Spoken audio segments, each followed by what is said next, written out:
I just believe in Bill Belichick. I just think that it's not a physically fair matchup at this point. Obviously, I disagree with you. I think you're wrong. The Texans win this game. I got the Patriots winning tonight.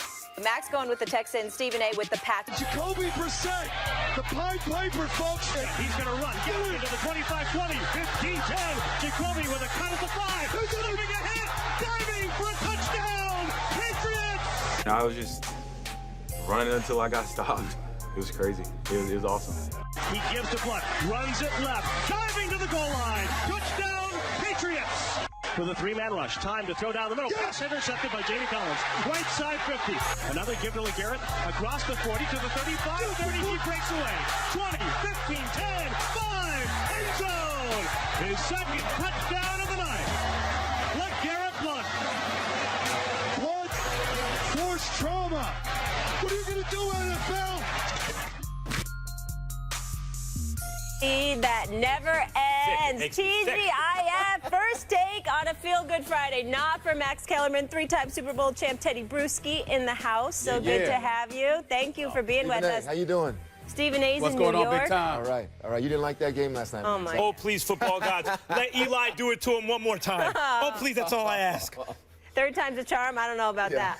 Also joining us today, Teddy, thank you so much for being with us. Sure. Coming up, Usain Bolt will be in studio. Very excited. Stay tuned for that, but you know where we're starting. With the Patriots. Their third-string quarterback at the helm on a short week against a Texans defense, listen to this, that was ranked third overall and leads the league in sacks, scored 27 points after Houston only gave up 26 points in the first two games combined. Tom Brady, who will return after the Patriots-Bills game next Sunday, he posted a little picture here on Facebook, a page of a mock newspaper headline for the TV Times, Pats mess with the Texans. Does this stomping on Thursday Night Football prove that Bill Belichick is the greatest coach in NFL history? We'll start with you, Stephen A. Well, I would say no. And the reason why I say no is because I think that the Texans were absolutely pathetic. I'm one that never doubted the greatness of Bill Belichick. I'm one that has recognized a long time ago how phenomenal of a coach he is. Not to take any credit away from Tom Brady, who is great as well, but these folks out there who like to just summarily dismiss the greatness of Bill Belichick, I just attach a strong level of ignorance to their thoughts, and I utterly dismiss it because I know how great he is. But this game last night, even with a third-string quarterback, as I tried to tell my man Max Kellerman yesterday when I tried to educate him as best as I possibly could, I said, you're looking at a third-string quarterback in Jacoby Brissett. I get that. But all the other parts around him are not just experienced, but pretty much, accustomed to playing with one another outside of Martellus Bennett. Julian Edelman was there. Danny Amendola is there. Hogan is there. LeGarrette Blunt is there. That offensive line, for the most part, is there. Bill Belichick is there. McDaniel, your offensive coordinator, is there. And so when I look at it from that perspective, as far as I'm concerned, if you're going to throw a rookie, particularly a third rounder, in a line of fire, you want those kind of horses with you, because not only are they great at what they do, and not only are they focused on doing their job, but also it's because they're familiar with doing it together. And you're going up against a former protege who worked under you, who you had a lot to do with schooling and tutoring. I mean, come on now. You're not going to win going up against Bill Belichick in that fashion, but I didn't expect the Texans to be as awful as they were. They've got some work to do. But again, we're looking at Bill Belichick 3-0. It wasn't just last night's game. It's about the fact that they're 3-0. As far as I'm concerned, they're pretty much 1.5-0 because the Texans barely showed up last night. That was a legitimate win in week 2 against Miami because of the fashion in which they did it. Week 1, I don't even count because, I just look at it. I just say to myself, hey, the Patriots are the Patriots. That's just the way I look at it. First of all, the Brissett thing, I was here in the preseason telling everyone, watch for Brissett. You think the Patriots spend third-round picks? Who did you pick to win last night? Third-round picks on quarterbacks? Who did you pick to win? Just because? No, I told everyone. Who did you pick to win? However, I picked the Texans to win. Because, thank you. Look, first of all, I didn't know Gronk was going to play, but even so, I thought the Texans would win. I thought the Texans had shown heart this year, coming back in games. I thought they had a lot of offensive weapons. I thought Jadeveon Clowney was going to have a coming-out party. He had a going-in party. I mean, like, there was no party at all for Jadeveon Clowney. The answer to the question is yes. Bill Belichick is the greatest coach in the history of American team sports. Now, I'm not including hockey in this. Hockey is not an American sport so much as it is a Canadian sport and a European sport. It is not as big an economy or as important to American sports culture, nor does it attract the greatest American athletes the way some of the other sports do. I'm talking about basketball, baseball, football. The answer is yes to Belichick. And this year is further evidence. Week 1 against Arizona, many people's picks as the Super Bowl winners this year. And you beat them on the road without Brady, without Gronk, without your starting tackles, without your third down running back. It's unbelievable. Then they follow that up with another win against the Miami defense, which, by the way, looked pretty good in Seattle week 1. And then they follow that up with a win against an undefeated Texans team at home. And it's not just that they won, it's that they won in all 3 facets of the game: offense, defense, and especially special teams. And they're so coached up. Now, Belichick is also a great GM, which he doesn't get a lot of credit for because he puts the team together. But let's compare him to some of the other coaches in history. Football, Vince Lombardi simply didn't have the competition that Bill Belichick has. In a hard cap league, in a homogenous league that's built so all teams go 8-8 all the time, to be able to do the things he did, he's done on a consistent basis. You want to sound smart in the NFL every year? Who's going to win the Super Bowl? Just say the Patriots, because even if you're wrong, you're going to get close. That's every year now. For how long? I'm sorry. The Lombardi, considering the eras in which they're competing, Bill Belichick has a better track record. You want to talk about Phil Jackson in basketball? Fine. Phil Jackson, 11 rings. He inherited 2 teams, both with the greatest player in the world on them and a great supporting cast in Jordan and Shaq and Kobe later. In a sport where if you run all the plays through your best player and you have a decent supporting cast, you're going to win. The players have a greater influence on the outcome of the game in basketball than in football, which is really more about the strategy of the coaches than having one player just dominate. You can't really go to college because they're coaching up kids, not adults. It's easier. It's a lower level. Apologies to, Nick Saban now or even John Wooden back in the day or Coach K. It's simply not the same. Baseball, the manager doesn't have as much influence as the coach. Casey Stengel also playing in a less competitive era. I'm sorry, not only I hate to say it, but this game is the latest evidence that Bill Belichick is, in fact, the greatest coach in the history of American team sports. He is.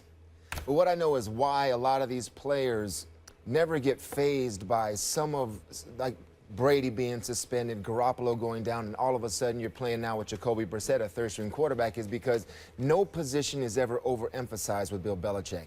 Even Tom Brady. I've been in team meetings before where he lays into Tom Brady and he says, players from Foxborough High can make this throw, Tom. Why aren't you making this throw? But where he gets on every single position. Not one position is over important or bigger than the team. And you saw it last night, the little aspects of the game. How valuable was their punter? Right, their punter in Ryan Allen and sort of nailing him inside the 20-yard line. Steven Gostkowski and the way he kicks.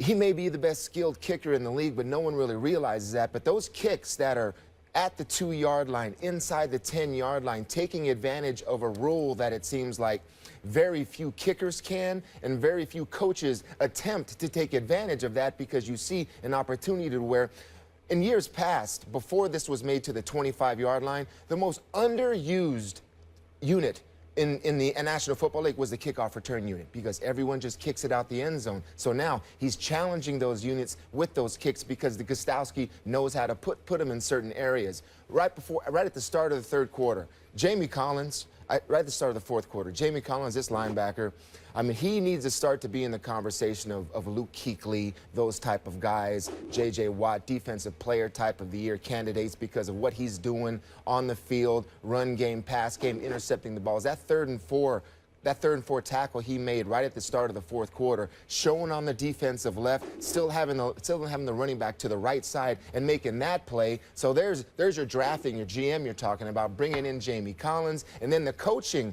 how he does with these players. On the next play, on 4th and 4, Malcolm Butler, no one knew anything about before the Super Bowl play, a very similar play again. Fuller to the sticks, jumps it, breaks up the slant. There's another possession. So those examples, and I'm not even talking about the offense because it's defense, it's special teams. These players know that there's more than one way. It's the coach on the field, the strategy. It's coaching up the players who he drafts as the GM. It's amazing because people have been tweeting at me, how could you say Brady's the greatest quarterback and it's more about Belichick? And I think it's very straightforward, Stephen A. If two kids equally bright, one goes to community college, one goes to Harvard. At the end of 4 years, guess what? The kid who went to Harvard has an advantage. It's no, well, if the other kid, but the other kid didn't go to Harvard. He did. Well, if so-and-so would have had, if Peyton Manning would have had Belichick as a coach, it wouldn't even be close. Yeah, but he didn't. Tom Brady did. And he went from being just a quarterback who would have been excellent anyway to the best ever because of Belichick. And it's also how Coach Belichick coaches up his coaches. Okay? Josh McDaniels started on the defensive side of the ball. Matt Patricia, the defensive coordinator, started on the offensive line. Those type of ways. The way I've seen him put pressure on his coaches in practice is also the way he puts them on players. It's just there's no stone that's unturned, from kickoffs to punts to 3rd and 4 and third-string quarterbacks. It all matters. And all the players believe that it matters. Well, allow me, y'all gonna force me to play the devil's advocate because I have no choice here because, I mean, there's a Belichick love fest, and let me be very, very clear. I'm one of those people who definitely appreciates his greatness, but the reporter in me can't ignore some of the things that take place. I mean, you lost in the AFC Championship game to Indy. You lost 2 Super Bowls to Tom Coughlin. Red Auerbach, for example, even though that was in the 50s to the 60s, for crying out loud, there were 8 consecutive NBA championships that he won, Max. There was a guy by the name of Phil Jackson who's won 11 championships. 11. Much easier to do in that sport if you have the horses. Wait.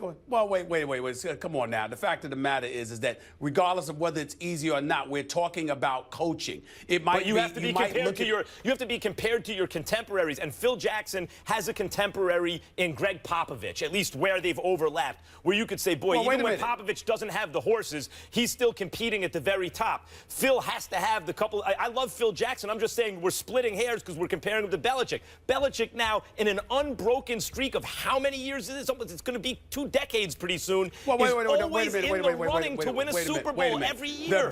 The better debate is Belichick's value to Brady's value. Because if you're going to say it like that, let's not act like Bill Belichick and the New England Patriots are going to be champions without Tom Brady. The fact of the matter is Tom Brady is sensational. We can't sit here and bloviate about the greatness of Tom Brady, what he brings to the table, how elite he has been as a quarterback, how some have called him the greatest quarterback of the modern day generation. Then in the same breath, throw that aside because of the greatness of Belichick. Belichick and Brady supplement one another. They complement one another. Yeah, but here's the difference, Stephen A.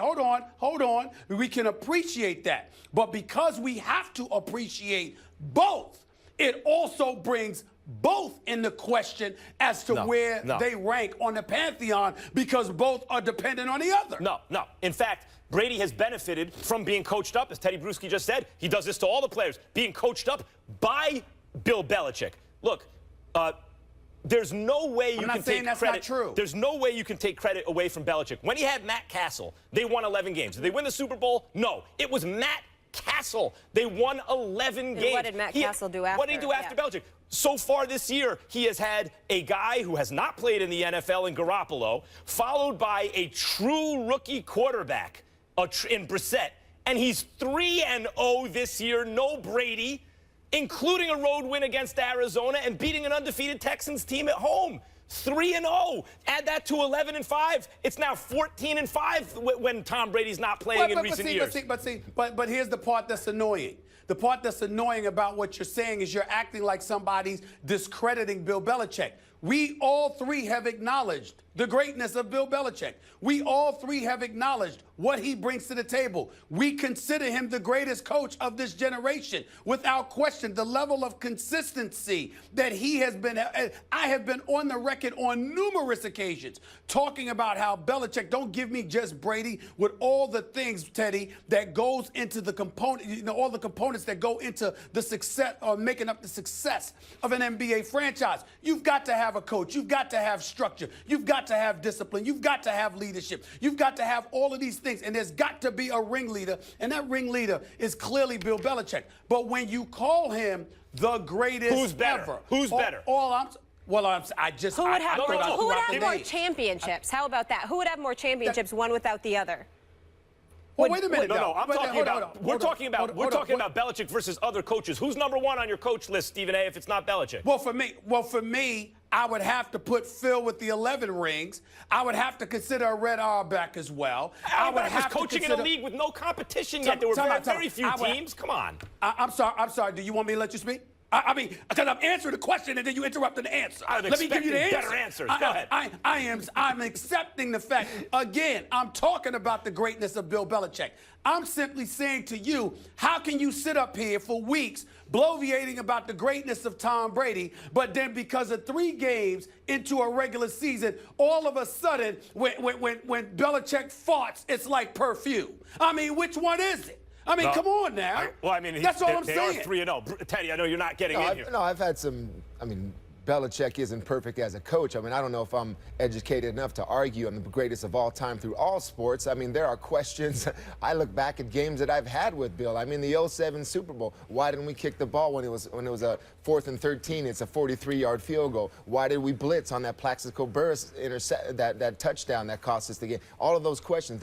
You still have those type of questions and decisions, and we've had conversations with this coaching staff back when I played about we disagreed what they did and things like that. So hey, there isn't perfection when we're talking about coaching, but that's the coaching profession in general. But greatest of all time throughout all sports, I just think there are a lot of great coaches out there that I just. But if you have to make a pick, like, of course he's not perfect. None of the other coaches are perfect either. Basketball in Auerbach's era is not really relevant. I played. I mean, the 3 head coaches I played for in the NFL were Bill Parcells, Pete Carroll, and Bill Belichick. Right. All 3 Super Bowl winning coaches. Sure. Would I say Bill Belichick is better than Bill Parcells? I don't know. Because Bill Parcells had his own greatness and taught me different things that Coach Belichick did. Rank him, Teddy. I got a question, Teddy. Rank him, Teddy. I got a question, Teddy. Rank him, Teddy. 1, 2, 3. I got a question, Teddy. Max, what about Bill Walsh? Yep, he's in the conversation. How about that name? Sure. I'm just saying. Innovator, innovator on top of everything else. What I'm trying to say is that there's so many. because he's an innovator, because you can make a legitimate argument that some of the things that the Bill Parcells and the Bill Belichicks of the world and others may have decided to employ later on was residue from the things that Bill Walsh left behind. Sure, but Stephen A., here's the difference. Is it possible? I'm saying, is it possible? Yeah, of course. No, Bill Walsh made major contributions. But what I'm saying is, and was one of the greatest coaches ever, what I'm saying about Belichick is the NFL is designed to keep teams 8-8-ish, to keep it a level playing field, to make it a homogenous mix, to have competitive balance. Hard cap league. In that circumstance, what other team, name another franchise, where every single year, essentially they're making a run at the Super Bowl, and when they don't make the playoffs, they lost their starting quarterback for the whole season, still won 11 games. I'm a big Giants fan, great organization, not the Giants. You're a big Steelers fan, great organization, not the Steelers. Seattle with Pete Carroll's been fine, but they haven't done it for the length of time that Belichick has. And on top of all that, to win 4 Super Bowls along the way, and the only reason you didn't win the other 2 was because miracle throws by Eli Manning. I love Teddy how he throws out like he's got this encyclopedic knowledge, but he leaves out certain nuggets. Now, granted, the New England Patriots did beat the Seattle Seahawks in the Super Bowl. I recall Seattle being at the half-yard line and electing to throw a pass instead of giving the ball to beast mode. That was a mistake. So Bill Belichick deserves credit for that too? Well, I mean, listen. Stop at it. At the end, Stop is Pete Carroll a great coach? Yes. Is he a great Yes. coach? Yes or no? Yes. So 2 coaches, however they got there, one team won, one team lost. What do you want to say? I mean, they were also unlucky to lose against the Giants twice. He lost 2 Super Bowls. He could have easily lost a 3rd. All I'm saying is, don't act like it's not even a debate. It is. It is. It's debatable. Yeah, that's all I'm saying. And of course it's debatable. You can lose the debate, but of course it's debatable. Well, yeah, I'm waiting for you to win one. You're waiting for me to win one.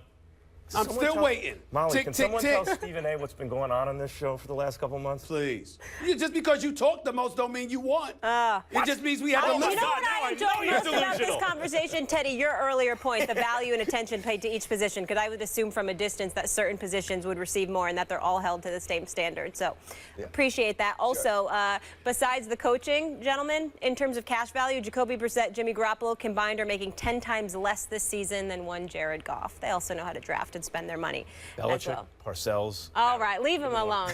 It's never too yes, it is never too early to ask, with the Patriots getting off to a 3-0 start playing without Tom Brady. We want to know, will the Patriots go 19-0? Go on our First Take Twitter page and vote. We'll share those results a little later in the show. Teddy, thank you. Coming up next, after an African-American police officer shot and killed Keith Lamont Scott, who also is African-American, in an apartment complex about 15 minutes from Bank of America Stadium, the question has been raised if the Panthers should be hosting an NFL game this Sunday against the Vikings. Quite a few sports figures in the community have spoken on the social unrest plaguing the city. Here's Panthers linebacker Thomas Davis and tight end Greg Olsen. I stand before you guys and I'm talking about this and I'm trying to explain it to my kids to understand that, you know, police are here to protect and serve us.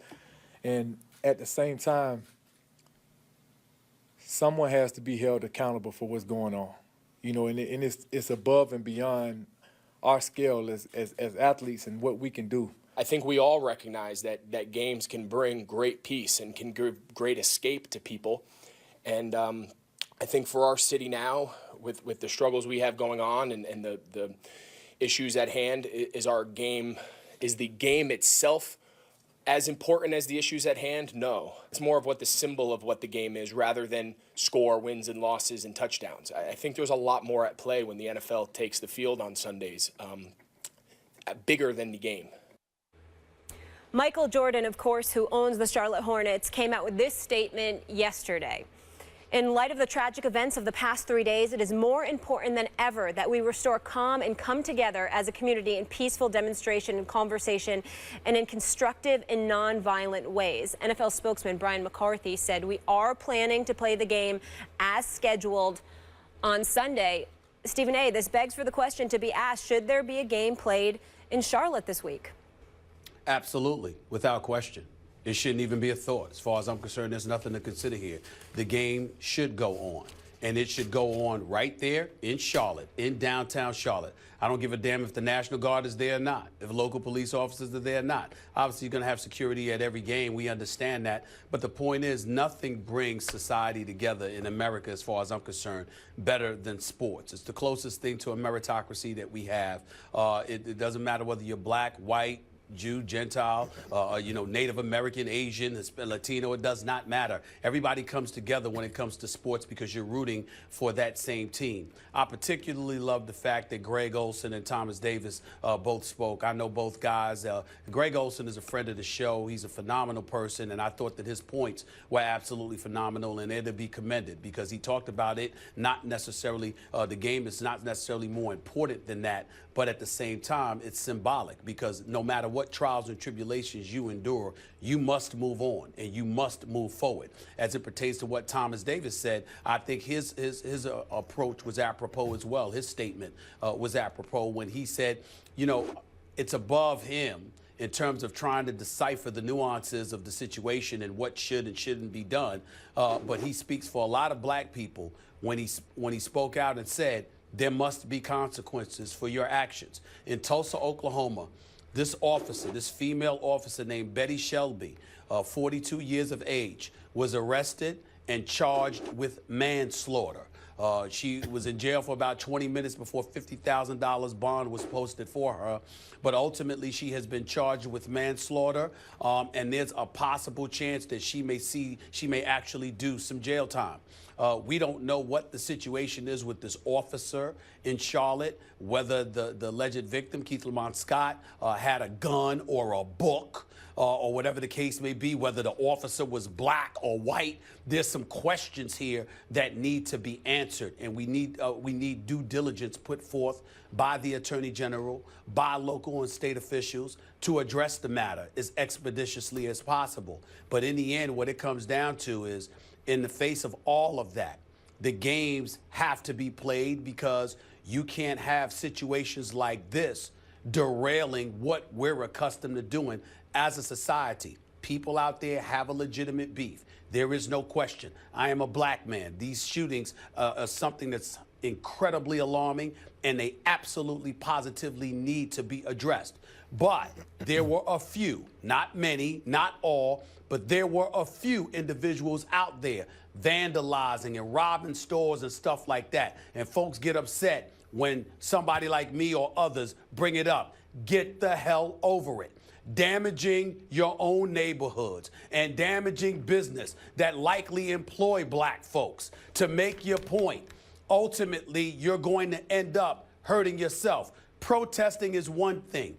Doing harm to other human beings, vandalizing businesses that ultimately could potentially compromise your employment in the city that you live in is just not intelligent. And that needs to be said, which is why I applaud Michael Jordan's statement, because he said the right thing, Thomas Davis said the right thing, and Greg Olson said the right thing. The games absolutely, positively should be played this Sunday in Charlotte. We move forward. That's what we do as a nation here in the United States of America. We always move forward. I want to address quickly the vandalism point you bring up, Stephen A. If you get a crowd of people together, especially spontaneously, hundreds or numbering even in the thousands, there are going to be some people who misbehave oftentimes. Sure. Doesn't represent the entire group. It does not. And it's an easy and convenient way for people to sweep the issue under the rug. Look, vandals. Well, a small percentage of that population did vandalize property. That's true. That's why I said a small percentage. Yep. Right. The question as to whether the game should play, I believe, is yes, for the same reasons you believe it's yes. The history of our country has been, during the Second World War, FDR, our president, wrote to Kennesaw Mountain Landis, the commissioner of baseball, and said, you got to play baseball. We want you to play baseball. This is an important, not only is it good for the economy, according to FDR at the time, but it's an important distraction for our country, and it's a unifying kind of force. After 9/11, at the earliest time where it made sense, you know, they had to clean up the debris. Thousands of people were killed in the attack. But as soon as it made sense to start playing games again, they started playing games again. There were sporting events throughout New York City. It's, as you mentioned, a unifier, sports, because in a given city, it is maybe the only thing, certainly it is a thing, that cuts across all socioeconomic and racial lines. Living in L.A. just now for the last 5.5 years, I'm born and bred in New York. I live in New York now, but I lived in L.A. for almost 6 years. And Los Angeles would be a kind of series of connected suburbs, if not for the Lakers, basically. What else? I try to think of what other places, the Dodgers, especially the Lakers, do people from all walks of life in L.A., which is geographically and economically segregated, where do they all come together in one place physically for a common cause? It's the Lakers. It's actually the thing, I believe, that makes Los Angeles a city in the first place. Really, think about what a city's supposed to mean. So we constantly hear things about the kind of work in the community that a team does and the way a team is interwoven into the fabric of a community. Here is its benefit. At a time like this, precisely, is its benefit. You play the game, and it can have a kind of unifying force in a city, and in this case, Charlotte. Absolutely. You're absolutely right. And listen, I'm glad you brought that up, because I'm making the point not to sit up there and try to paint all the folks out there who were protesting with a broad brush. I'm actually coming to their defense by saying the vast majority of them, you understand, were out there doing what they were supposed to do, doing what they have every right to do, and conducting themselves, you know, like model citizens, but exercising their rights under our Constitution. I mean, they have the right to protest. They have a right to voice dissent.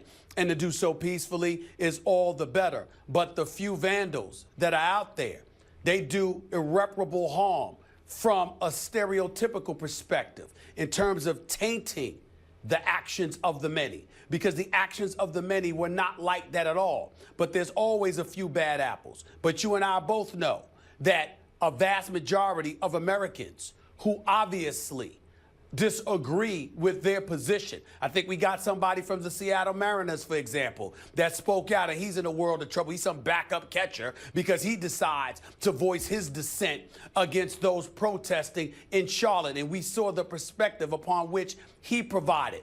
But it was fed off of the few vandals that were out there conducting themselves like a bunch of hooligans and basically, conducting themselves in a fashion that stigmatized those who were trying to do the right things. And so these are the kind of things that we have to make sure that we point out. Incidentally, we got to make sure we point out. I'm sorry, go ahead, Max. You bring up the backup catcher from Seattle, and he said he had comments on Twitter that I felt reflected ignorance about the subject matter. Yeah. But I also don't want, and of course you have the right to say what you want and express yourself in this country. You're also responsible for what you say, and he's responsible for what he says. But I hope that people don't take that to mean that they should kind of have now put pressure to bear that has a chilling effect on his ability to speak his mind. Because I think it's much more constructive when folks talk about it and point out the ignorance than simply silence the dissenting voice. In this case, the backup catcher from Seattle has a dissenting voice, which I feel is incorrect, misinformed, and underinformed, and maybe also fueled by some bad stuff. And I still would not want to see him silenced. I would want to see him I want to see his points engaged and proven wrong on the merits. I agree with you, but here's where it gets tricky. I am of the mindset, as shockingly as it may come across to people, I don't think anything should happen to him. He's free to be ignorant. You got to deal with the consequences in terms of people criticizing you for your opinions, but it's not like I think that the Seattle Mariners should cut him or they should get rid of him because he expressed himself. You understand? So on its face, I think that I agree with you there. Here's the problem, particularly when it comes to African Americans in this country. If he were black and it was a white issue that was permeating, just sifting through our country right now, the way this issue is, and you were a black person and you spoke out in that fashion against that cause on behalf of white folks, or in this particular case, against a white person, or white folks and what they were protesting, what would happen to that black person? See, this is the kind of stuff that black folks are trying to bring to the attention of America as a whole.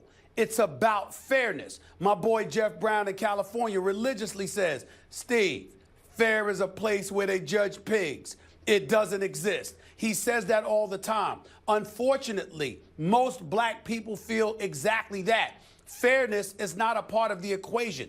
The difference is that you are now dealing with a new generation that's on the come up, that's tired of the unfairness.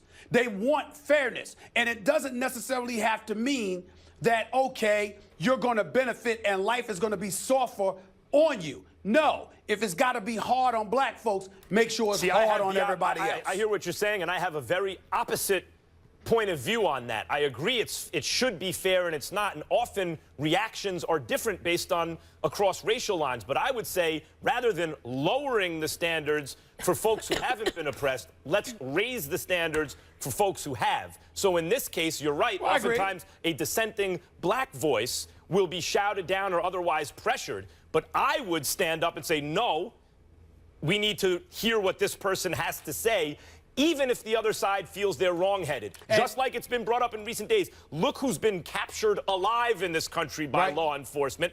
That doesn't mean I wish that law enforcement would have shot them dead. But it means I wish law enforcement would use the same standards for black folk that they do for other folks. Right. Yeah, we agree. We agree there. My last point is this. At the end of the day, the most important component is fairness. It's not about elevating or lowering or dissipating, even though we would prefer elevation. The point is make sure it's fair, because as long as it's fair, then ultimately you assist in bringing everybody together because everybody's suffering the same or everybody's prospering the same. It's when there's discrepancy that you have problems, not when everybody's together. Agreed. Appreciate the dialogue. We have to leave it there, though, gentlemen. There it is. Unreal. Have you heard of the term triple-triple? Well, our next guest, he is very familiar with it. It means 3 gold medals in 3 consecutive Olympic Games. He's a 9-time Olympic gold medalist. Holds so many world records. I can't even get into all of them. Usain Bolt in the house. Thank you so much for being here. Pleasure. And really congratulations on all your man's in the success. house. He is the man. The way to phrase it, I think, is the fastest human who ever lived. Yeah. Right? Like, there's that's a that fact. too. Yes, thank you for simplifying it for us. Usain, I just mentioned, obviously, your dominance over the last 3 Olympic Games, right? Beijing, London, and then, of course, Brazil. What's the key to your longevity? For me, it's just wanting it. You know what I mean? I've always wanted. I'm just determined, and I'm just a hard worker. So those are the keys that kept me going. You're just always faster than like, you know, you're turning and looking at guys as you're passing them. But has this been this way since you were like, you've just always been faster than everyone in the world your age, or, you know? Surprisingly, yes. I started out. When I was a junior, I was just really good. I didn't train as much, but I just had the talent. And then I got to the senior level. It took me a while to get started, but when I got going, I just kept on going because I wanted it and I wanted to be great. So I had to push myself every day and sacrifice to be the best. Did you want to be the greatest of all time? You look at Carl Lewis, Ben Johnson, whoever it is, and think, I'm going to be greater than those guys. For me, I just wanted to be like Muhammad Ali and Petty and all these guys. That's my goal. I was like, if I can get to this level, I'll be one of the greatest. So that's what I worked towards, and that's what my goal was. Do you have an enemy in track? Somebody that you just like to laugh at when you're blowing by them? I mean, do you have an enemy out there that you just, I mean, because I'm thinking, you know, we're seeing you laugh at guys as you run by them, but I'm wondering if those were guys that you just didn't like. It was the guys that it wasn't, beating them wasn't good enough for you. You wanted to humiliate some of them because you've humiliated quite a few people, in case you haven't noticed. It was definitely that. I think there's a few guys out there that I'm always extra happy to beat, you know what I mean? Because there's always leading up to a championship, there's always a lot of chatter, people saying what they're gonna do or they're gonna beat me. So when I beat them, it's always a different joy. But for me, it's never trying to humiliate anybody. It's just always just having fun. Who? Names. Names. Who are the guys who you get extra pleasure from for dusting? Me, it's always the guys from the States. Because they always be, like Tyson Gay, and especially Justin Gatlin for the past 3 years, he's the one that's always saying, yo, I'm going to beat Usain Bolt, I'm going to do this, I'm going to do that. So it's always that extra pleasure. Are those the guys you respect more in terms of competition? Is that why you want to beat them more? Yeah, for me, they drive me. They definitely drive me, you know what I mean? Because having good competition and having that somebody to know that, listen, you have to keep your game up, keep your game high, and step your game up, and it shows up different. Yeah. That's why I like beating Stephen A. on this show every day, because he pushes me. You say don't let him lie to you like that. Everybody knows he gets smacked down every day on national television. Okay, Gatling. They all know what time it is. I know what's up. Okay, Gatling. You know what time. He knows what time it is. Zip it, Max. Zip it. Here's the thing. You saying, what is this I'm hearing? Like, you know, listen, a guy by the name of Kevin Hart, who's an extraordinary comedian. I heard he's an inspiration to you. You know, he tried to come and take my job, but he didn't sit high enough in the chair. But what I'm saying is that what kind of an inspiration was Kevin Hart to you? How the hell did he become an inspiration to you? How did that happen? All right, so I started following him on Instagram, and then he always works out a lot, you know what I mean? And then I started following him on Snapchat, and then I noticed that he works out every day. Like, there's no day that he doesn't work out, you know what I mean? So for me, he helped to motivate me, because a lot of the mornings I get up, I'm like, I don't want to train, or I don't want to do my ab workout. But when I go on Snapchat and I see him and he's like, yo, no matter what, I'm up. I didn't want to get up this morning, but I'm up. So for me, that helps me, you know what I'm saying? If Kevin Hart is not a sports star and he's working so hard, I just need to get up and go do what I have to do, you know what I mean? Well, wait a minute. He didn't tell you that he was the MVP, the 2 to 3 time MVP of the celebrity basketball. Even though he scored like 2 points, he didn't tell you that? We always hear that. We always hear that, man. I was there one year when he won, I think, the first MVP. I was there, so it was That's crazy. really interesting to me, that the fastest guy who ever lived doesn't fall into the curse of the gifted, because sometimes the more gifted you are, you don't have to work as hard. I can dust these fools without working as hard. And you look to a comedian who is not the tallest fellow in the world, by the way. True. And this comedian, an actor, from his workout regimen, helps you avoid the curse of the gifted. Yeah, Listen, he works hard. I have to give him that much. He's dedicated to always working out. You know what I mean? He always said his new motto. He said he's got to get the motto out there. I go to work before I go to work. So for me, and Max, I try to push myself at a level now. Like even though I'm on vacation now, I try to get up, at least do some abs. If I don't go to the weights for my workout, I try kind of a shot at Gatling, really, and these other guys. You're saying that they can't motivate. You guys. I need to go to Kevin Hart's Snapchat. No shot. We're all going to be on his Snapchat. Molly. Yes. Molly, you actually should. Kevin works. He does. If you say he's right, he does work out every day. I could and use Kevin it. Hart's one of the best. He's a great comedian, but he's one of the best people you'll ever meet. He's a beautiful person. I'm always rooting for that brother. Usain, before I let you get on out of here, I got to ask you this question. We had Tony Dungy go on the air, or go on a record months ago talking about how phenomenal you would be as an NFL player. Have you fantasized or ever thought about what you would be as a professional football player, or is that something you've never thought about in your life? I've definitely thought about it, but the hits some of these guys get, you know what I mean? And it's a tricky career, you know what I mean? You could come in the first 2 games and be out all season, you know what I mean? So for me, it's pretty tricky. I'm not really into contact sports. I'm more of a soccer type of guy, you know what I mean? How are your hands? Can you catch the ball? Yeah, I think I'm very good at almost any sports except like tennis and golf. Okay. You know what I mean? But Stevie, I must say that people in Jamaica really, they watch First Take all the time and they really love you. So just shout out to Jamaica sometimes, you know what I mean? Big up Jamaica sometimes because you're watching. Sure. Well, I don't know if they realize this. My family, I got West Indian roots. I got relatives in Jamaica, West, Antigua, St. Thomas, St. Lucia, the whole bit. So tell them all I sent my love. Yeah, I don't Thanks have so much, any West Indian roots, but I have worked with Lennox Lewis in the past. Does that count at all? Yeah.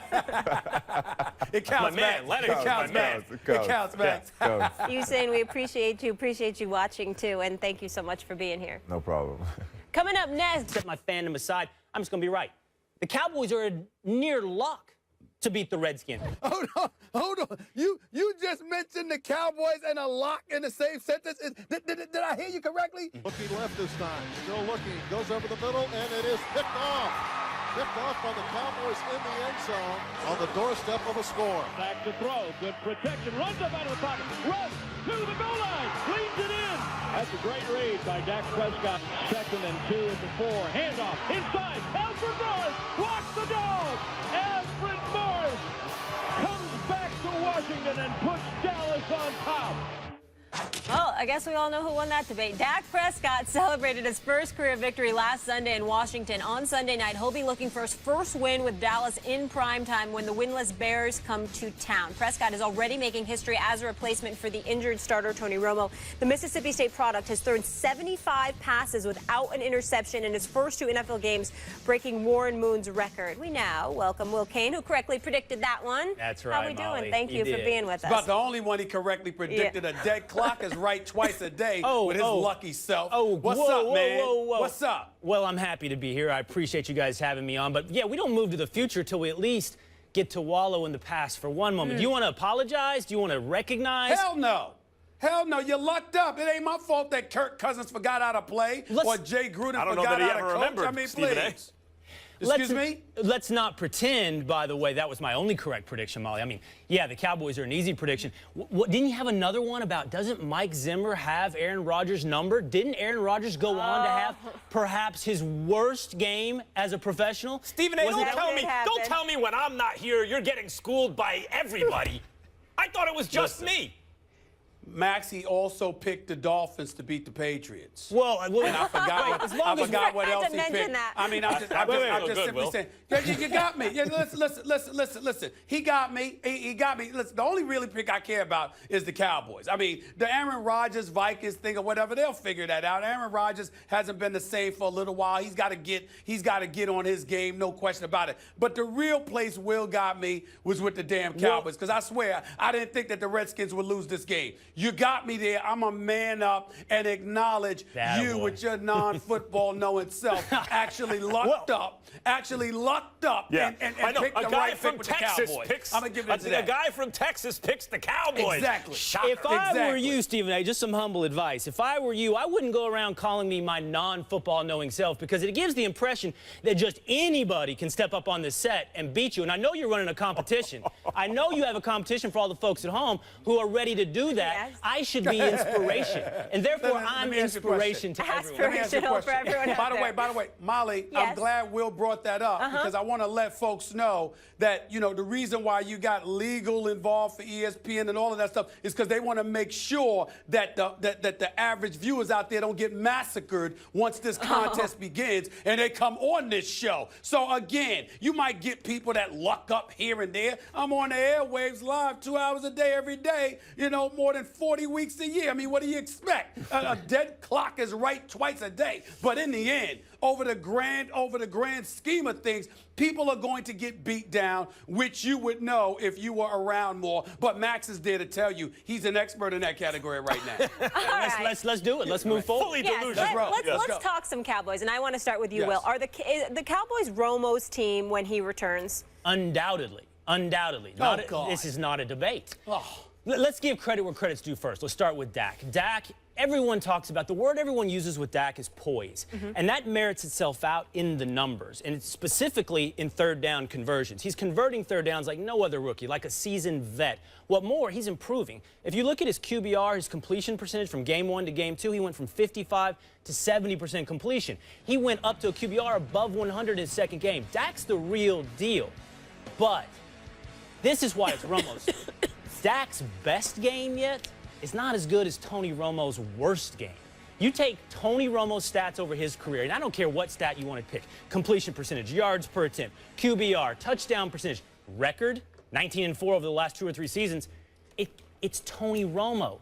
And as long as the debate is Tony Romo at his worst is better than Dak at his best right now, it's Romo's team from here forward. Yeah, I mean, Will is right about this, Stephen A.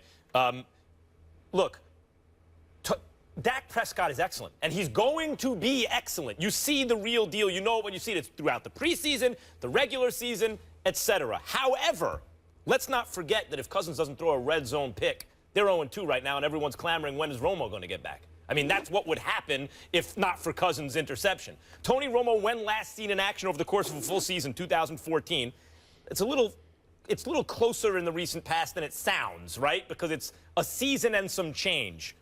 5th in points, the Cowboys were with Romo under center. 7th in total offense. 12 wins and 1 call away from the NFC Championship game. Same O-line, maybe better, they've added since then. Same star wideout. Okay, the tight end is getting older, but he can still play. They drafted a running back high up. I mean, when Tony Romo is healthy, even the perception of the Cowboys goes from plucky team that might get it done on offense to, whoa, if they can play defense at all, they're kind of like a poor man's Pittsburgh Steelers. Like, if they can play defense at all, they're a real threat. That all changes. The entire perception of the team changes if Tony Romo is a starting quarterback. Yes on Dak Prescott, but not yet. If Romo's available, he's clearly the better option at this point. Well, see, now y'all switching it up because I was getting ready to jump all over Will because he sounded too damn much like you. He makes a point that he hedges his bet by going to the other side before coming back to the side, thereby giving me no side to attack because you covered both sides. I was gonna get all over you. But here's the problem. What you're saying, Max, is this, based on right now. Well, who the hell's going to argue that right now with Dak Prescott, who's only completing about 60% of his passes, okay, he hasn't thrown a touchdown yet, hasn't thrown any interceptions either, he's thrown for over 500 yards. It's a decent performance because guess what? He's not turning the ball over. He's not contributing to his team losing. He's keeping things under control and holding down the fort. And for a rookie 4th-round pick, that's a phenomenal thing to accomplish in your first 2 games in the NFL. We understand that, but there's no question that at this particular juncture, Tony Romo would be the guy. What I thought we were asking here is that since Tony Romo is not projected to be back before, let's say, week 8 to 10, all right, that's at least half the season. If Dak Prescott is flowing like this and continuing to elevate his stature, you disrupt that because Tony Romo is back healthy? My response to that is, hell no. Yes, you will. Do Look, not do that. this is a league. Hold on. I let y'all speak. Go ahead. I let y'all speak. You talked so My long, point is, Will, Max, better. I'm saying to y'all, consider the culture. Tony Romo has been your starting quarterback all the time since 2007. They have 2 playoff victories in 9 years. What is there to talk about? If Dak Prescott is flowing 8 games, 9 games into the season, you don't sit there and disrupt that to take care of Tony Romo. If Tony Romo came back this week, yes. But if this happens for 8 weeks, no, you don't do that. I got it. You want to set the terms of the debate on a hypothetical. That's cool. I'm good with hypotheticals. What's the hypothetical? Tony Romo's out. You've presented, the way you've changed the debate. Tony Romo's out. If Dak Prescott is what? I don't know what the parameters are. Flowing, whatever that means. One of the best quarterbacks in the league. Do you sit him for Tony Romo? That's the new terms. That's the new terms. The brothers understand what I meant, Will. The brothers understand that. You know what I'm saying? I just want you to know that. It's okay, Will. It's all right. I know. I'm trying to bring you there. I'm trying to bring you up to speed. You know, with the lingo. It could be a black-white thing. It's all right. It could be a New York, Texas thing, or it could be a little imprecision on your part to give you a little wiggle room come at week 8. The first two. First two. Black, white, New York, Texas. That's fair. The flowing point is fair. It is a little bit ambiguous, but that's the nature of the NFL. Kurt Warner, who got his job due to an injury, became the best player in football, arguably. I mean, he was MVP, greatest show on turf. He's the orchestrator. He's the guy you want on your fantasy team. He's the guy you want on your real team. He gets hurt. Mark Bulger, who's, fine. He's not some world beater, but he's fine. Takes over, and the Rams go 8-0, and Kurt Warner gets healthy, and he never plays for St. Louis again. I mean, that was it. So if it could happen to Kurt Warner, who as good as Romo is, has never been as good as Warner was back then, and as interesting as Bulger was, did not have the promise that Dak Prescott has right now, it could also happen. I'm not saying it couldn't happen to Romo. It's possible it could happen to Romo. But to Will's point, Stephen A., what does flowing mean? Let Will make his point. What does it mean? I'm asking you, what does it mean? I'll answer that for you, Max. I'll get to that. Go ahead. Flowing means that in 8 weeks, Stephen A. doesn't have to be held accountable for Dak Prescott's performance. Flowing means that he can win the debate no matter what. This is the answer. I'm going to accept the terms of Stephen A.'s debate here, and that is, let's assume Dak Prescott is awesome, also an ambiguous term, through the next 8 weeks. I will accept the body of evidence thing. Stephen A. has said, you have years of Tony Romo experience suggests he can't come through in the clutch. I say, I have years of body of evidence that Tony Romo statistically flies in the face of people like Stephen A. that want to mock him, that want to say he's not one of the best quarterbacks. I mean, it's in the numbers, and I will rely on that body of evidence and those numbers to say that Tony Romo is the guy you go with based upon, I know this is a Max term, pure weight of the evidence. I'm struggling here, Will, because I'm trying to make a decision. Yes. Is it just that you're a homer because you're from Texas? Or is it that you're not a winner? Because I'm wondering, because here's the deal. Why is that either or? Tony, hold on, Max. Tony Romo has done nothing when it counted. So if he's done nothing when it counts and all you can point to is numbers, I could give you a whole bunch of stuff or a whole bunch of people that might have put up decent numbers. But I thought in the world of sports, what it comes down to is your ability to step up when it counts most, particularly when you're a $100 million contract with over $55 million in guarantees who can't win playoff games. I'm sorry. That might have been my mistake. My bad. I'm really glad that Max is here because I want, this coming from the guy. You need all the help you can get. This is coming from the guy who last week, to explain Aaron Rodgers against Mike Zimmer, came up with every excuse in the world, including Max. He's a Super Bowl champion. The weather, that it's a little cold in Minnesota. Stephen A. Hey, Stephen A., remind me. What's the name of the stadium in Green Bay? What's the nickname? What do they call it in Green Bay? Lambeau. You might not remember. I'm sorry, Molly. What was that? It's the frozen tundra. Oh, the frozen tundra. So the quarterback that plays on the frozen tundra can't go to Minnesota and play. That was the excuse you offered. Let me ask somewhat of a rhetorical question. And you can have Molly Wood there giggling all she wants. She can't help you. Here's the reality of the situation, Will. You are comparing an individual that has 2 playoff wins in his entire career to a Super Bowl champion, universally recognized as one of the top 2 to 3 quarterbacks of this generation. And I am saying to you, in 1 year, you have to win at least 3 playoff games to win a Super Bowl. So Aaron Rodgers has won more playoff games in 1 year than Tony Romo has won in 10. It's not and you even gonna compare the two? I need to judge this for a second. Stephen A., if Will's point was that Mike Zimmer's a problem for Aaron Rodgers and you're denying that, you're crazy. Of course he's a problem for Aaron Rodgers. And, Will, I like Tony Romo a lot. He ain't Aaron Rodgers. No, I didn't say that.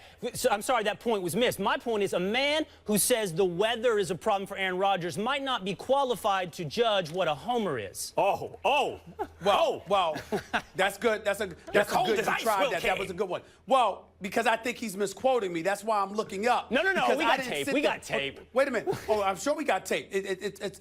I'm the man on the show. We damn sure got tape. But my point to you is this. My point to you is this. When I brought up the weather, I talked about last season. I wasn't talking about all the times that he played against Zimmer. And Aaron Rodgers has struggled against numerous teams, particularly since Jordy Nelson went down. But you left out those facts. Good try, though. Good try, though, Will. A good try. Will, thank you. That was a lot of fun. I should get an award for managing these egos. Looking forward to this one. It's a battle of undefeateds at Lincoln Financial Sunday. The rookie Carson Wentz and the Eagles will host Big Ben Roethlisberger and the Steelers. All eyes will be on Carson facing his toughest competition yet. Ben praising Wentz, saying he assumed he would have went in the division to the Browns. I was really surprised. I thought I was going to be facing him 2 times a year in Cleveland, obviously thinking he was going to the AFC North. Ben also said Antonio Brown will get his catches after being held to just 39 yards by Cincinnati. Stephen A., how much of a chance do you give Wentz in this one? Not much. Not much. I mean, anything's possible. Anything's possible. I mean, look, the kid is young. He's promising. I think at some point in time, if Garoppolo had not gone down, I'm quite sure Max and I would have debated whether Wentz or Garoppolo were more impressive. You could throw Dak Prescott into the discussion as well in terms of rookie quarterbacks who have busted onto the scene and have made some kind of impact. But it ends here. When you look at the Philadelphia Eagles, their first game was against the Cleveland Browns. I love me some Hugh Jackson, Sashi Brown, and DePodesta. I think they're going to move in the right direction, but they're not there yet. We know they're a far way off, and we understand that. That's what you knew about the Cleveland Browns. You even had former coach Brian Billick predicting they'd go 0-16 for crying out loud. So nobody expects much from the Browns this year, although I do expect them to win a few games.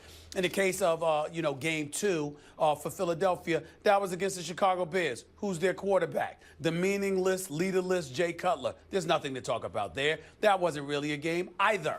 So now it's so bad in Chicago, you even have Coach Mike Ditka, who's never picked against the Bears in his life, picking them to lose to the Dallas Cowboys. That's how bad things are in Chicago right now. So here we go to the Philadelphia Eagles' 3rd game of the season. They're finally going against a real team, a fully loaded team, a Super Bowl championship contender team. And that would happen to be the Pittsburgh Steelers. High-powered offense will put up points. And at the end of the day, when you consider that Philly's going to have to score to win as well, how confident are you that they're going to be able to do that? You know that they're going to blitz. Keith Butler is going to have that defense blitzing all day long. They're going to put heat on Carson Wentz, and we're going to find out what he's made of, but not just him, Jordan Matthews as well. Okay, Ryan Matthews. Okay, so I just look at it from that standpoint. I love the fact that Jarvis Jones is getting more playing time. He was supposed to play the left side because, but when Bud Dupree went down, now he's playing both sides. Timmons, Tuitt, and those boys, they'll be ready. And I think that the Steelers' defense is looking younger, more athletic, faster this year than in recent years past. I think Carson Wentz is going to have a rough afternoon. I think that the Steelers are going to win this. It'll be a competitive first half, but I think after that, the Steelers run away with it. I expect nothing less. The Steelers should win this game. In fact, that they are my pick. They're my lock of the week, the Pittsburgh Steelers, to beat the Eagles. However, you got to give it up to Carson Wentz and the Eagles. First, Carson Wentz. Boy, he has looked like the real deal. I mean, it's very early. Unlike Prescott, like you haven't seen it all preseason and all that stuff. But also unlike Prescott, he went right at the top, number 2 overall, and there were plenty of voices who said he should have gone first. And a lot like Roethlisberger, it doesn't surprise me that Roethlisberger likes what he sees there because game recognized game. A lot like Roethlisberger, who came out in that Eli Manning, Phillip Rivers draft, there was something about Roethlisberger people looked at and said he translates to the NFL. Even if the numbers don't support it to the extent maybe some others do, even if it's not at a program that you're as familiar with, but he looks like an NFL quarterback. He carries himself that way. We think he's going to translate. And Wentz had the same sort of stuff going for him. He's justified it. The Eagles' defense also looks like the real deal to me. I got to tell you, much improved. The offense at skills positions, all the various Matthews on offense, they're okay, they're fine, they're good. I wouldn't say they're extraordinary. It's not an exceptional skills position kind of offense, but they got a quarterback and they got a defense, and they have some kind of competence at offensive skills positions. But the Steelers. Ben Roethlisberger is going to go to the Hall of Fame one day. So is Antonio Brown. And if you think Antonio Brown is going to be kept on consecutive weeks to low totals that he was kept this last week, it just ain't going to happen. D'Angelo Williams, well, at some point you got to decrease his workload. Yeah, and that point's coming right up when Le'Veon Bell gets back after this week. In the meantime, boy, you can drive this kid, he's 33 years old, this guy, hard. So, like, the running game, I don't expect to fall off. The Pittsburgh offensive line is excellent. Ben Roethlisberger and Antonio Brown we all know about. And the Pittsburgh defense against the run is really good. When you're dealing with a rookie quarterback, and they're not going to be able to get a run game going, I don't think, against Pittsburgh. It's going to be all on Carson Wentz. I don't think he's going to be able to do enough. Well, I like Pittsburgh to beat the Eagles, and in fact, I pick them in our survivor eliminator pick. Yep. Oh, you're gone. You know what, Max? I swear to you, if I were a student and you were my professor, yes, I would be walking up to you. I would walk, yes. Which you're not, but I would walk up to you after every class, and I would be like, "Help me out here," because once again, there's about 10 things I don't understand. I just don't understand you sometimes. Well, that's what I'm here for. Well, let me say this to you. It's really this simple. Chip Kelly's no longer there.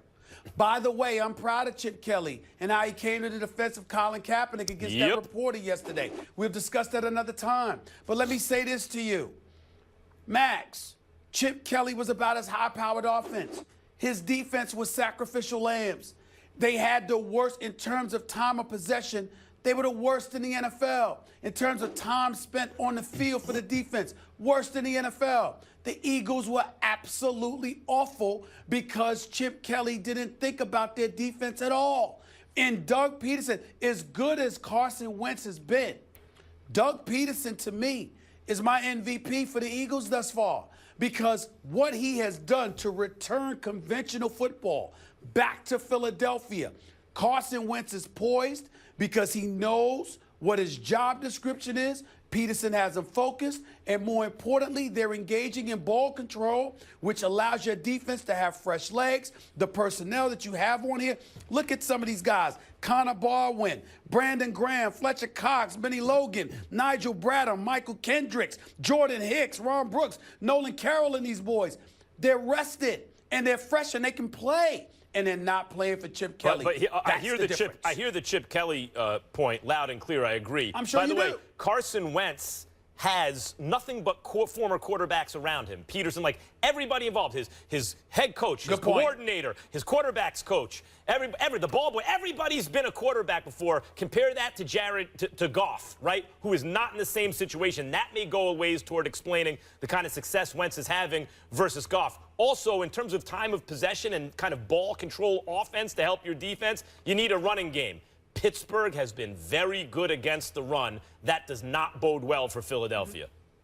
Which is why Peterson deserves more credit than Wentz, because he's the guy that's making everything work around Wentz. And you got to give the credit to the coach right now. Has Professor Kellerman made any of this clearer for you? I hope so. That's why I have office hours. I just made it clear for Professor Kellerman, which is a bad thing because the students shouldn't be having to do that. Don't add extra work. Okay. Well, it won't happen again. And I want to apologize to everyone quickly. Dealing with some allergies today. Sorry, coughing in your face. Be 100% oh, please. on Monday. I feel You've been bad. dealing with it for the last 2 days. You've been feeling with it the last 2 days. I was dealing with it. I didn't see you thinking, showing any sympathy for me, Molly. I didn't see any sympathy for me. I was apologizing to the audience. They don't want to hear me cough. That's it, because I'm polite and I'm a sweet person. I will leave it there. You are a sweet person. Thank you. Oh, whatever. Me. I'm so nice to you. So that's going to be a good game. Let's stay focused here. So is this next one. It's the matchup everyone is waiting for this weekend. Josh Norman against Odell Beckham Jr. How will OBG fare? The coach, Herm Edwards, is here.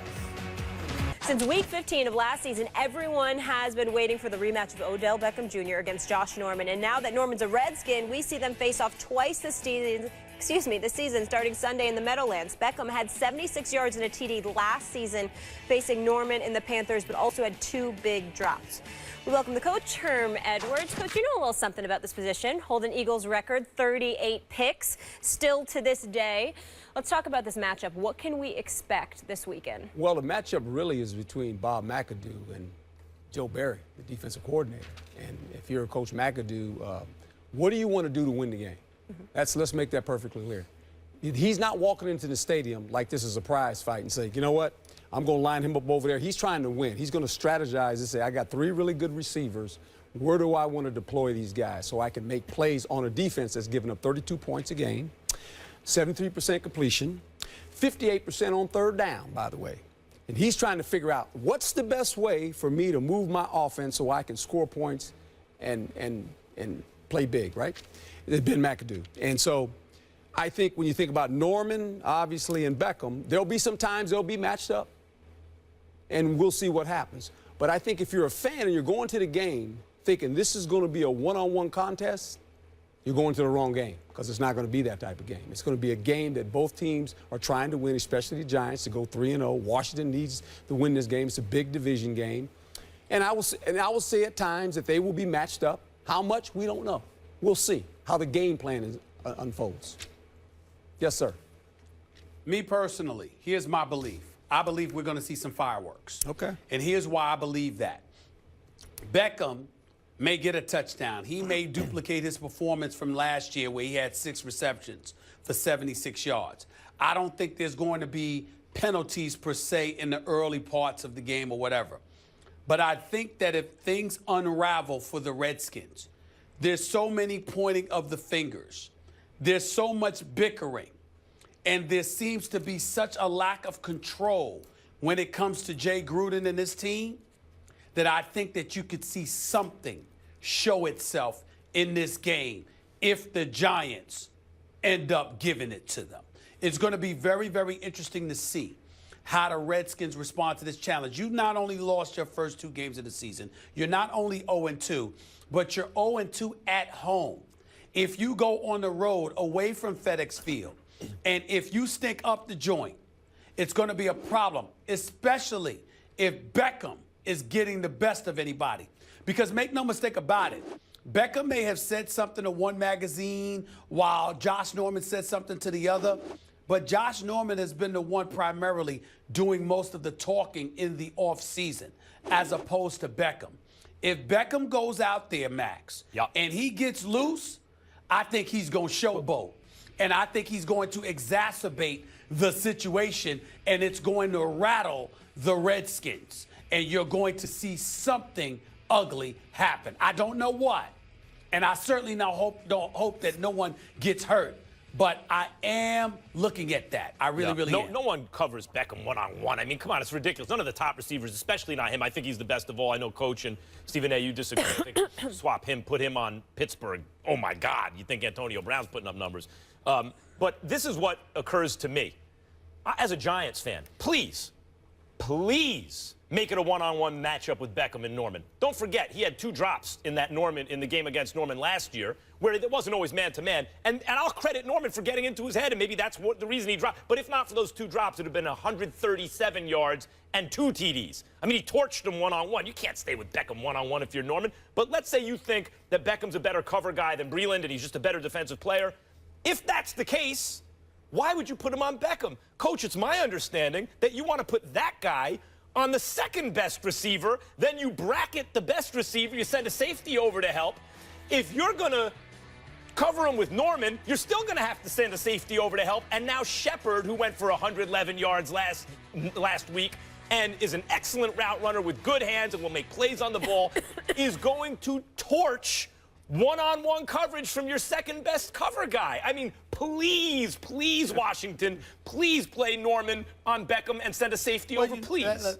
Listen, Max, you're convoluting the issue because no one is saying that Odell Beckham Jr. should be guarded one-on-one. What they're saying is that wherever he is, Norman should be around. Well, what I'm saying, Steven... Norman should, hold on. No, Norman should not. I'm not paying you $50 million in guaranteed, $75 million, making you essentially one of the elite faces of this organization. For you to be in the shadows while one of the great ones is on the opposite side of the field. You're letting business affect your on-field decisions. So I said, if you don't want to cover him one-on-one with Norman, but you want Norman shadowing him, and you're going to send a safety, now you got your second-best guy on Shepard, and you're done. That's my point. Well, what I'm saying to you is this. It's not about just business. The point is you're making the business decisions because of what it can produce for you on the field. It's not separate entities. It's not it's not like you're stuck with the guy. You went out and got him. And because you went out and got him, this was supposed to be the reason.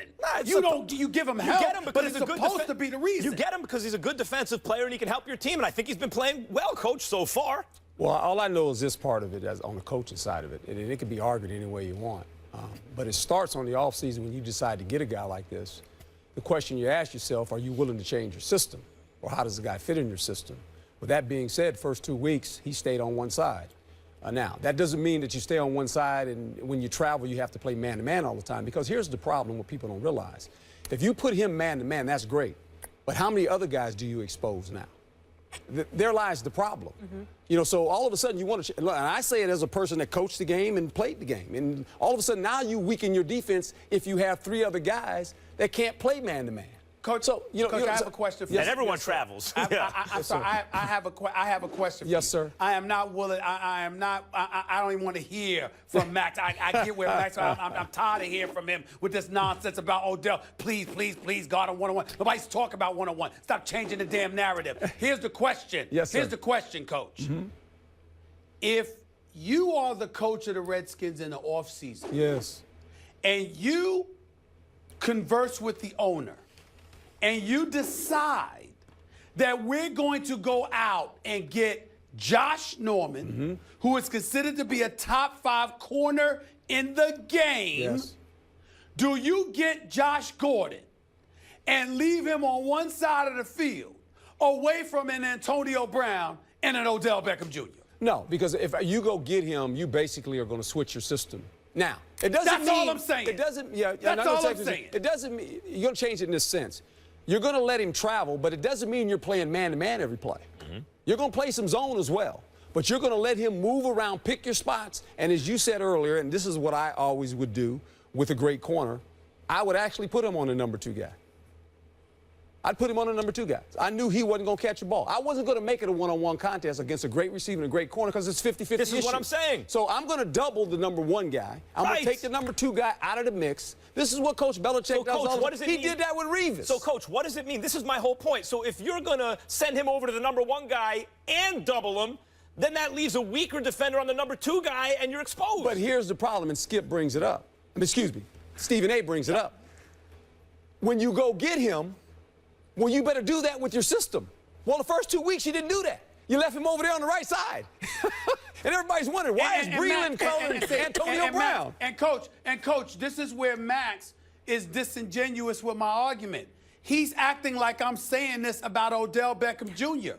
I've been saying this from opening tap. I'm like, wait a minute, I'm there on the sideline for Monday Night Football against the Steelers. And I'm like, wait a minute, why did you go and get this guy? You want to have him. You want to move your parts around. You went to get this dude to be that dude, not to sit up there and sit in the shadows.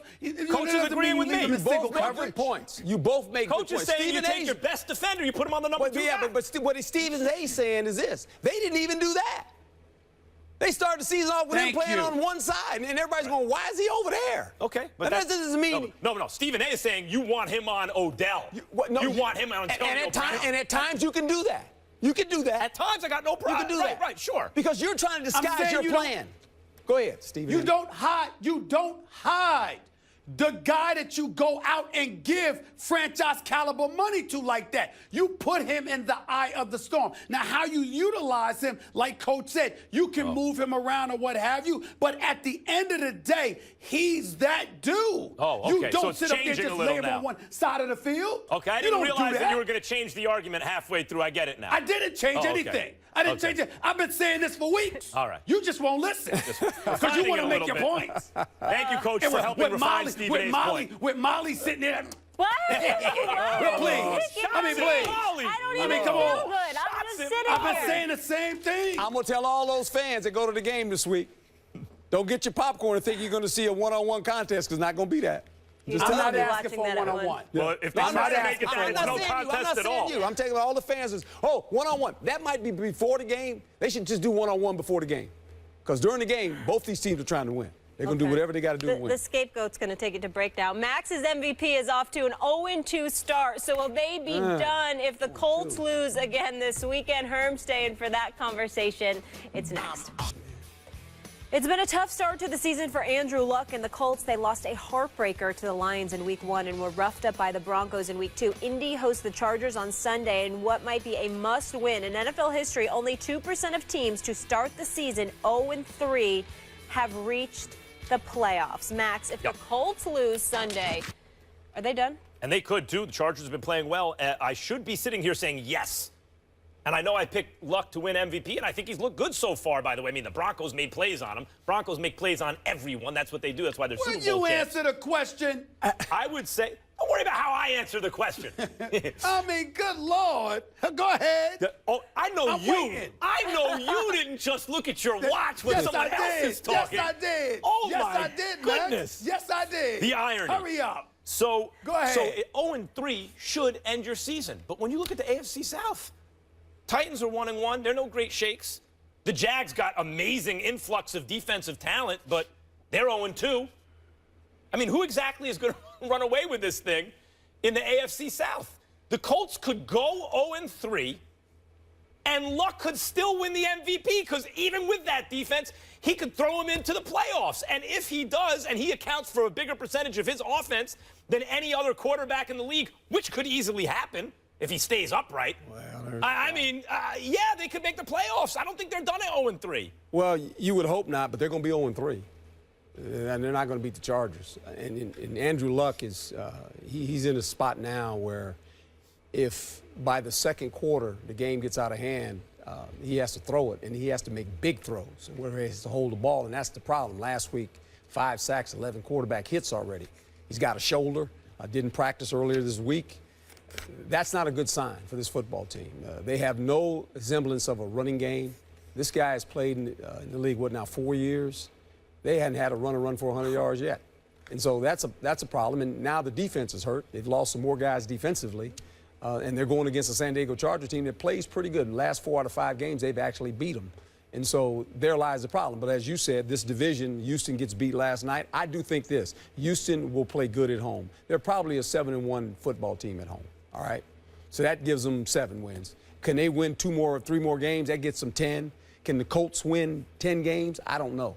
I don't know that because of what I see right now. Now, by week 4, you kind of know who teams are. But right now, they're struggling.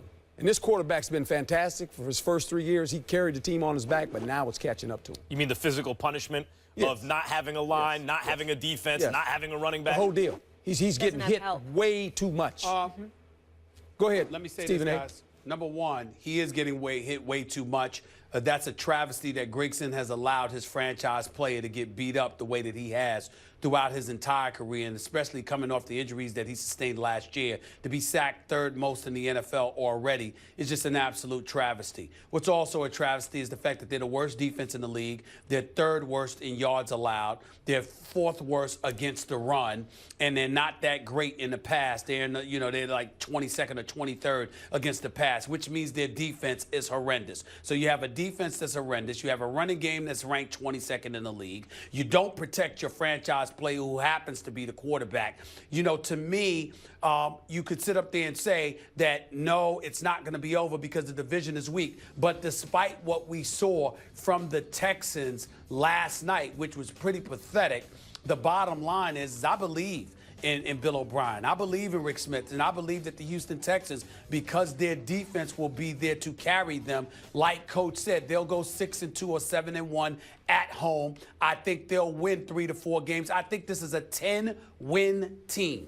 And by virtue of winning 10 games, I don't see the Colts being any better than 8-8 unless their defense shows up. I think they lose to San Diego this weekend. Their season's over. I don't know. From what I saw from Osweiler, I thought he took a step back. I know a lot of that is Belichick and all that stuff. Thought he took a step back. The blitz wasn't coming, but the pressure was. He was making decisions that seemed to take a little too long and seemed suboptimal, like maybe not the best choice. On the surface, looked like he's What's that word? What's that word? Suboptimal, not optimal. Below optimal. Yes, suboptimal. Hold on. Like your Can I get my arguments against me in this I need show. my thesaurus. Yes. I'm just sorry. I didn't understand. I didn't understand what the word meant. You're talking suboptimal. Yes, suboptimal. Is there a hyphen? Is it hyphenated? Sure, you put a hyphen there. Sure. Okay. So, Go ahead. But Go ahead. The point is, from what I saw from Oswald, I saw the quarterback that Elway described when he didn't want to pay him as a franchise quarterback, a middle-class quarterback. Cousins fits into this category. A bunch of guys do. Yeah. Just because you won the job doesn't mean you're a franchise player. That's what I saw last night, Coach, from Oswald. That is probably correct in his young career. Problem I have with him, now all of a sudden he's turning the ball over. Every game it seems like he's turning it over. You can do that with a good defense. They'll buy you some time, but they had 3 of them. Now, the other 2 were not his. Obviously, they were kickoffs. But the problem is this. He's got to learn how to take a profit as a quarterback. What they basically did last night to him, and you know Bill was going to do it, they're going to eliminate your vertical threats in passing. So they actually played a 2-shell high safeties. They played man underneath, and sometimes they played zone underneath.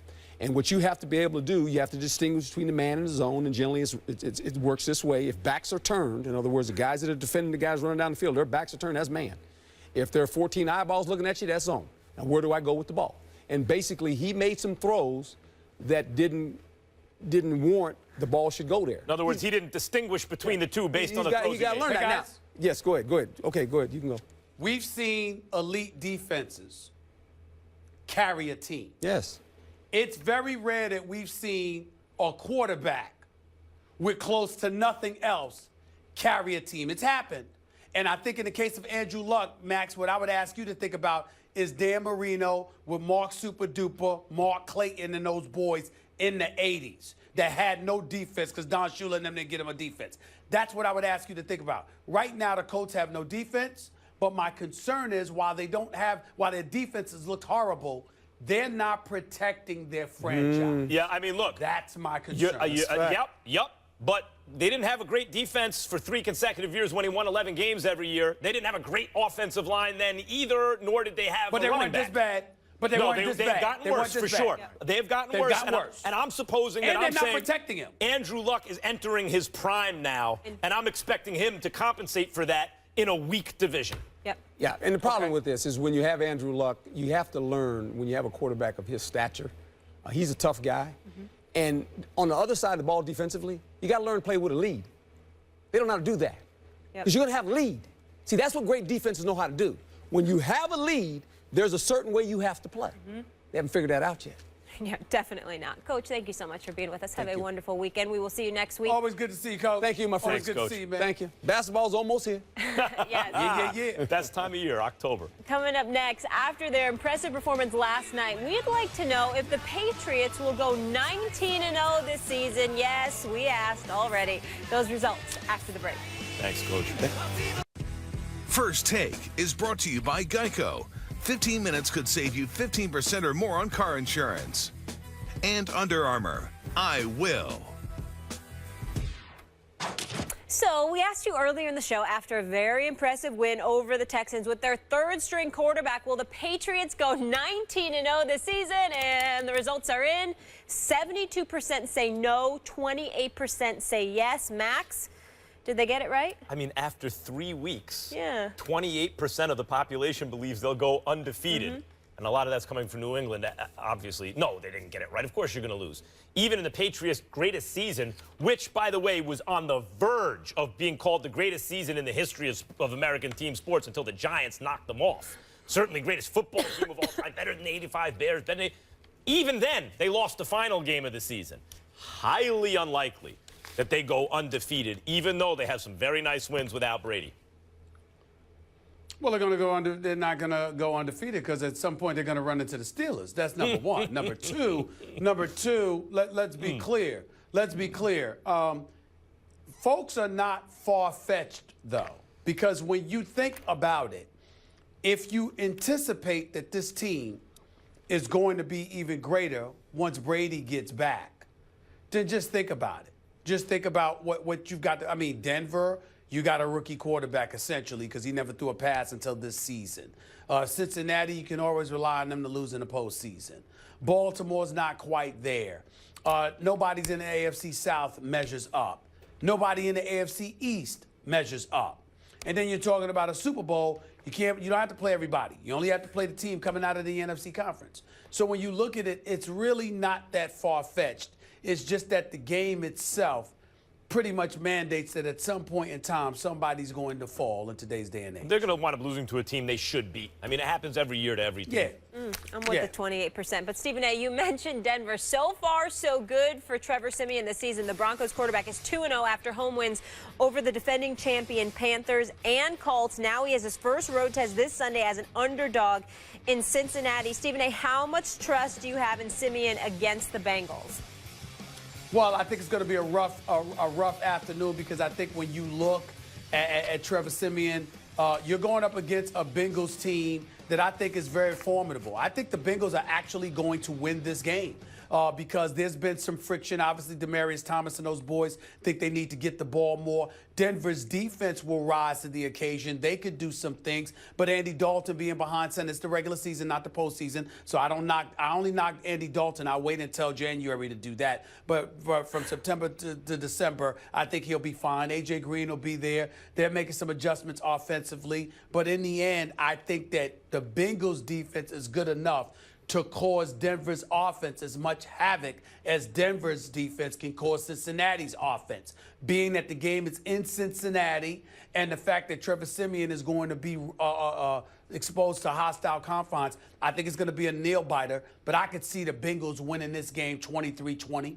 Bengals are a good team, period. But if the question is, which it is, how much do you trust Siemian? I don't trust him that much yet.